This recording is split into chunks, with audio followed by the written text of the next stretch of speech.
So this customer was like, oh, I don't want the whatever partial kit, which only went up like 16 inches. He's like, I want like 25, oh, go 30. And we're like, we're not gonna just, you know, go 30 inches. There's no kit for it, blah, blah, blah. Anyways, so we're being nice to him and we're doing 24 inches. We're actually using a 24-inch roll kit. So like, this is probably like 20 inches from face to where it ends on a 24-inch roll. So it's bulk. It's basically custom. It's like a box that we created in film with a line that kind of has like a little swoop, and it's called a bikini cut. So it's like a little U shape to it, hoping that it looks good. So yeah. Made an exception. We made an exception, and I'm sure we're gonna regret it right away. All right, sick. Can't wait. Can't wait. Like what's like this is what you're talking about? Well, it's just What's like the bikini means like you can't even see it on the truck. But like if you were to like look down at like you're like sighting in a gun, it's curved like a little U. Because a straight line, it almost bows the other way. Wow. So like if you were to put a straight line cut on a hood like this, it would actually go like almost the opposite. So it would go like this route. Versus, so we put a U in it to where it looks more natural with like the flow of the hood. So Matt's gonna tack it probably on the headlight. Headlight and fender. So is this like what for like?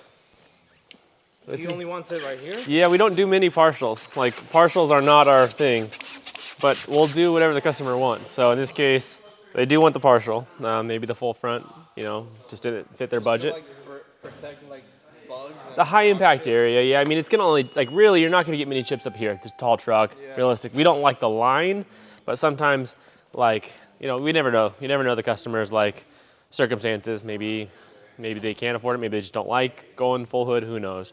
Not saying that this customer could or couldn't afford it, but we'll just do whatever for the customer depending on what they want. This might be all they're used to. They've only probably ever gotten these, and so who knows? Who knows? But we'll do what they ask. Are you gonna go watch King of Kings? On air. The story of Jesus. Story of Jesus. No, this is a vlog. We're doing a vlog right now. And then whatever good content. Or whatever. Okay. So like one cool thing that you can do is like we just call it like a suction, like it's a vacuum in a way. So there's all this air here. I think I've showed it on other videos, but there's air here.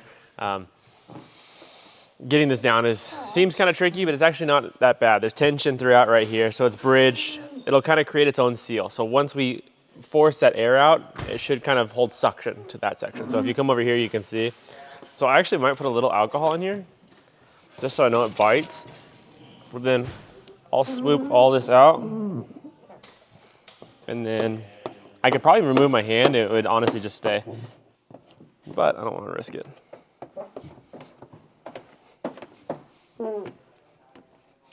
So, Did it work? yeah, for the most part. Fingers. I'm learning. So there is moisture right here. Me too, he says.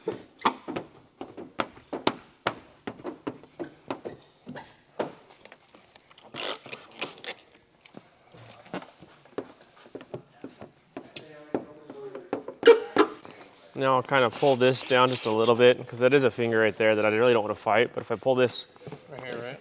right here, like this, because it still has to go down this basically 2 inches.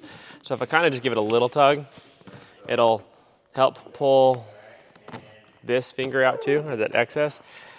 So what I'll do is I'll temporarily tack it. So I'll pull it down just enough. But I want to pull evenly. I don't want to pull in one section because it's just pushing fingers right there. But if I can pull like evenly to try to disperse that, then I will. So that's kind of just temporary. Now I'll work on getting this out. Now, let's see.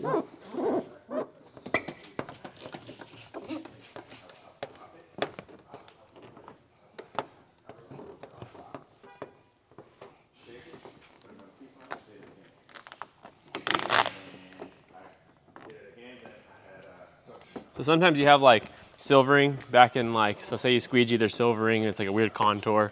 Actually, this is kind of a good example. So there's a little bit of a shift right there. I don't know if you can see it. It's on the ridge. So there's pressure on this ridge. What I'm gonna try to do is get force liquid onto that.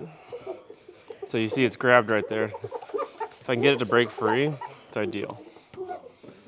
So there was that shift right there.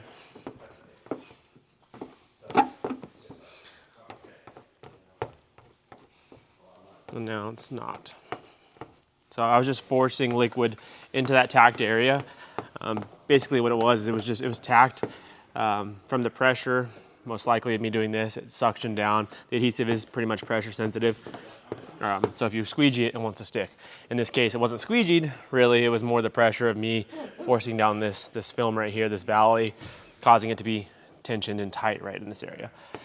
So it almost like premature tack. So shoving that liquid back underneath that adhesive allowed it to kind of look a lot better. Right there. Where? Oh, you can see it. You can't shoot. Don't look at it then. Why you covering it, bro? It's done. It's perfect. No, I mean It's raw, authentic. it is. I just don't like it. Cut then? No, keep it. Keep it. It's just right there. There's like You can't see it on the camera. on the edge too. Like I see it with my eyes, but partially with these YouTube videos and whatnot, we want to like show full transparency. You know, no one's perfect. No such thing as a perfect install. And this industry is kind of, it's notorious for, you know, getting the right angles for pictures and not showing any flaws and making everything look like it's perfect. And I'd say we're pretty dang good installers, but we're not perfect. We're nowhere near perfect. So we're trying to really be as raw as possible. Show our issues, show our mistakes, because think about a new guy that's just watching. It's watching YouTube and just trying to learn. And he just sees all these perfect installs and he's like, man, I'm failing every single day. I can't get a perfect install like these guys. That's just not right. Like, it's not okay. It's not encouraging for him. If we can help everyone be a better installer, that's only gonna benefit the industry. So that's our whole kind of idea behind this, is be transparent. So Super Duty's all wrapped up as far as working out all the moisture in these channels. It's extremely tough. Yeah, we've never had a perfect one. We've never seen a perfect one, but we do it to the best of our abilities. And this is kind of what it looks like. So for the most part, pretty good.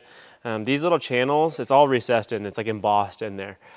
So these little channels, they don't seem sharp, but they are sharp. So you can see a little bit of silvering right in there. And we just are crossing our fingers that all the moisture is out, because that's what would leave an air bubble. That moisture just doesn't evaporate out. Or if it does evaporate, it might just leave in that channel air. So we're hoping we got it all out. We won't know until tomorrow, really, but unfortunately the vehicle's leaving tonight. They need it back tonight. So we usually let the customer know too that it's not perfect in that Super Duty embossed lettering, and they're usually okay with it. We've seen some people ask for, you know, to put vinyl in instead. I don't think that's the way to go. But yeah, this is what we got. So not perfect, but not bad. I would say, you know, it's acceptable.